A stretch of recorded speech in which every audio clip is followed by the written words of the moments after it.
again YouTube, Mad Dog here. Welcome back to my channel. Hope you're all having a great start to the what is over here the bank holiday weekend.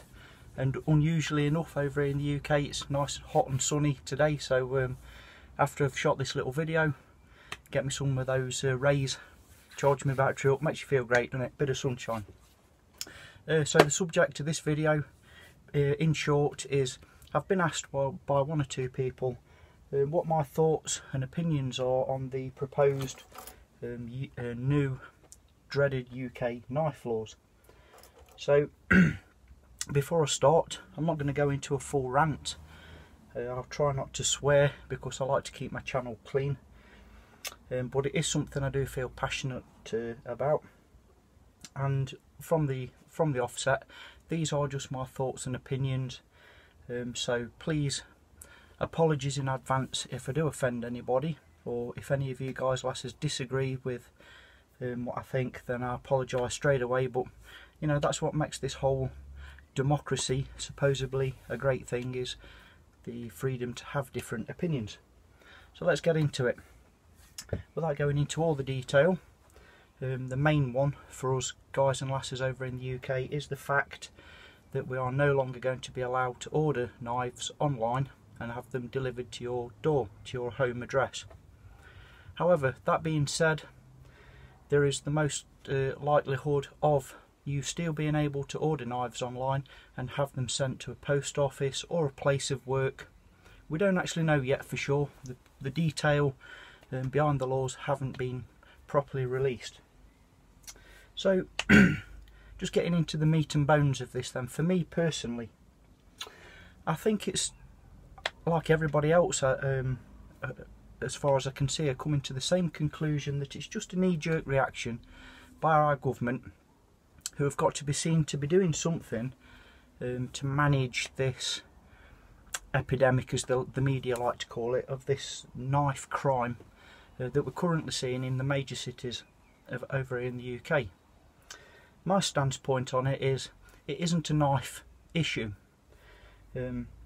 Behind all the media and the hype and we've got to ban knives and etc, etc, for me it's deeper than that. It isn't a knife issue, it's a culture issue, it's a people issue. Because for me, as we all know, statistically the knife crimes that are being committed are usually committed by younger offenders who are in some way, shape or form connected to either gang lifestyle or drug related crime, theft, that type of thing, that criminology, that group of criminals, not your Joe Bloggs average person in the street who is going out to commit knife crime. So again, the majority are yet again paying the price for the actions of the few moronic, stupid people. For me, having knives delivered to your door will not either way stop or deter a gangster, or if you want to call it a gangster, mobster, thug, whatever, from committing his crimes. For example, I'm sure as a bushcrafter, outdoors person, hopefully that's the people I'm I guess targeting in my videos, I'm sure when you've ordered your, I don't know, Fjällräven Swedish knife, you've waited 2 weeks for it to be delivered, you take it out the packaging, you've paid £200 or £300 for this thing, you're going to inspect it, admire the craftsmanship, you know, that Scandi grind's going to be perfect, right down to the point. Excuse me, I'm getting hot and sweaty here in the shed. You're going to admire the woodwork, you know, and the general skill and craftsmanship, and you're going to love it and treasure it. The crook, on the other hand, is going to nip into Wilko's or a cheap pound shop, or maybe even buy one, maybe steal one, or just take one from home, something like this, a kitchen knife. £1.50 from a cheap store this was. Now, as you can see, if I'm going to stab somebody, I would use that over something like this little open hole here, that I can no longer order online and have delivered to my door. So I can't have that, but I can still acquire that. So if I was going to stab somebody or attack somebody, which one of those two would I choose? It's a no-brainer, it really is. 90% of UK knife crime, as we all know, and it is a proven statistic, are carried out using kitchen knives, etc., not bushcraft or hunting knives. I would ask the police, when they make these arrests and make a big deal out of it on the media, please show your evidence and show the type of weapon that was used during the knife fights, knife crimes. All this is doing, in my opinion, is making life even harder for would-be small self-contained businesses, do-it-yourself businesses, UK, British businesses, that our government are, on one hand, are saying we want to encourage entrepreneurs, new starter little businesses, you know, let's stand up and look after ourselves, especially in the light of this impending Brexit situation. Let's start to, you know, encourage growth within our economic community. And then they go and do this, which completely kills a lot of business for a lot of small artisan professional knife makers, builders, because of this ridiculous law. It still won't stop the criminals. I think the only way around this is we've got to wind the clock back 60 years, and we need discipline starting at home. Parents should be allowed to discipline the kids again properly, not just sit them on the naughty step and have a little chat to them. They need disciplining so they know the difference between wrong and right from the offset. That needs to follow through to schooling, college and the workplace. Now, workplace being said, a lot of the gangland activities are usually committed in poorer, impoverished areas of the country where work is not available. So then you have two classes of people emerge from that. You have the people that are intending to use drugs to get over the depression, make themselves feel good for a few hours because they have no work, no money. You know, it's a lift, a temporary fix. And then you have the sellers who feed that habit, the gangland drug dealers.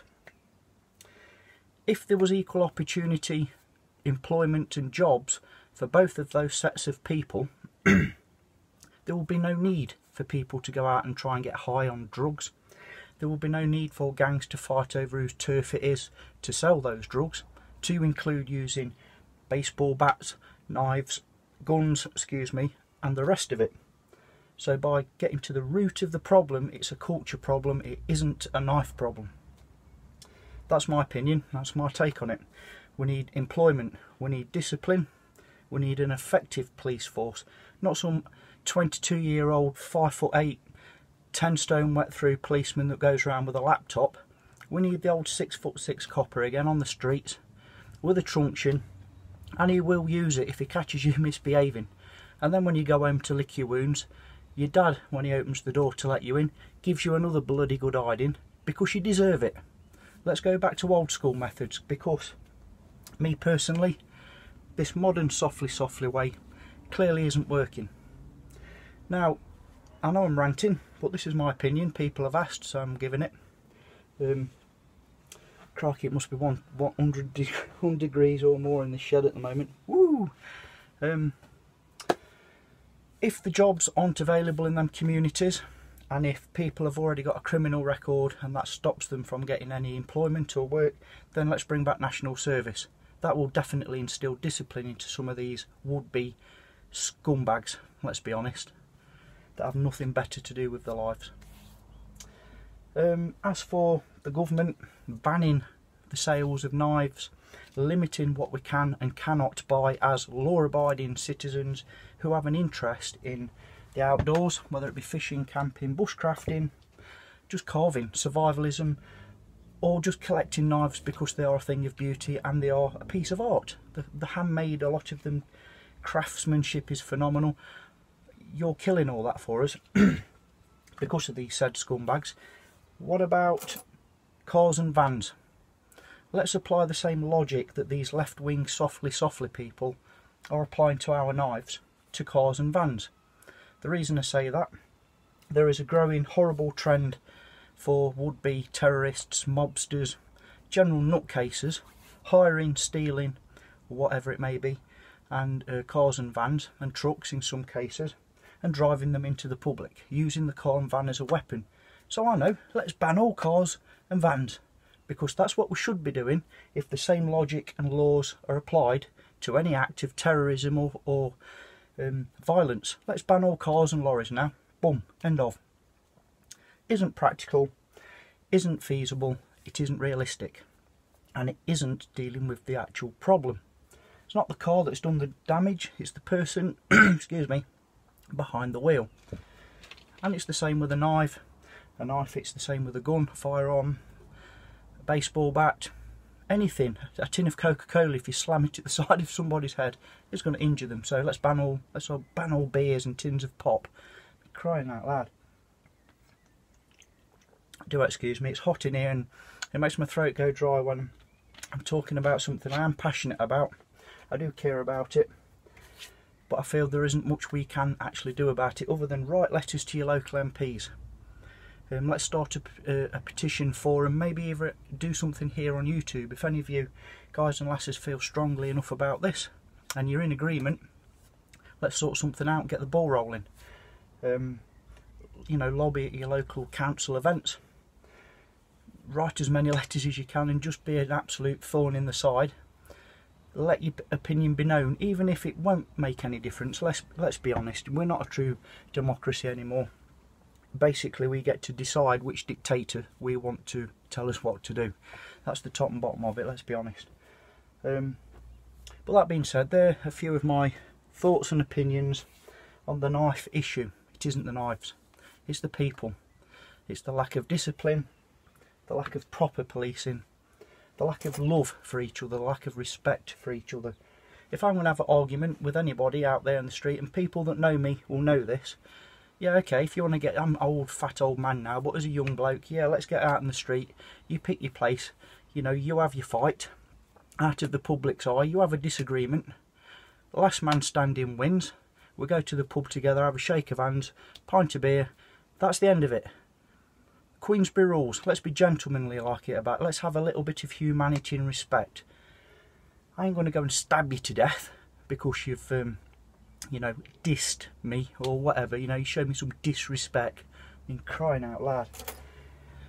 I'm not going to go into a massive full rant. I'm trying to keep it relevant to the issue in hand, which is the knife law. Proposed changes. For me, it's ridiculous. I mean, even right down to the fact that, as we all know, currently we're not allowed to carry anything blade wise longer than 3 inches in length. It can't be lock-in knife, it can't be fixed blade. So basically you can buy one of these, an open all knife which is less than 3 inches in length, and it doesn't have this little liner lock. So basically you have this, an open blade which does that every time you use it. And these are good sharp knives, so every time you use it, if you get that stuck in a piece of wood and pull out a bit sharp, there you go, off to A&E, you've just sliced 2 of your fingers nearly off. Thank you very much, government. For what? Why? A tool should be safe to use by the user, and a knife is a tool, no different to a hammer. You can beat somebody's head in with a hammer, it wasn't designed for that, but it will get the job done.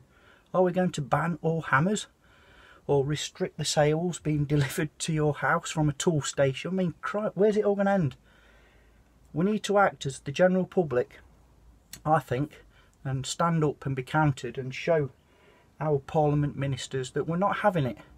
Deal with these scumbags properly. Deal with the fact that you can't already uphold the current laws and legislation that you have already put in place. You can't manage it. Deal with it. Spend some money where it's needed for a change. You know, instead of persecuting the innocent yet again. Anyway, that's me. That's my rant over. I'm sorry if I have offended anybody. I didn't mean to. I'm just giving you a proper heartfelt an opinion and my thoughts. Comment below, let me know what you all think. And I thank you all very much for watching. Normal rubbish videos will resume soon. I've got some ideas that I want to throw out there. I've got some cracking ghost chili sauce that I'm going to be sharing with you all in a little mess tin bushcraft type meal. I've got some kit reviews, just normal rubbish content resume soon. So have a great weekend all. I'll see you all soon. Take care. Mad Dog signing off. Yeah.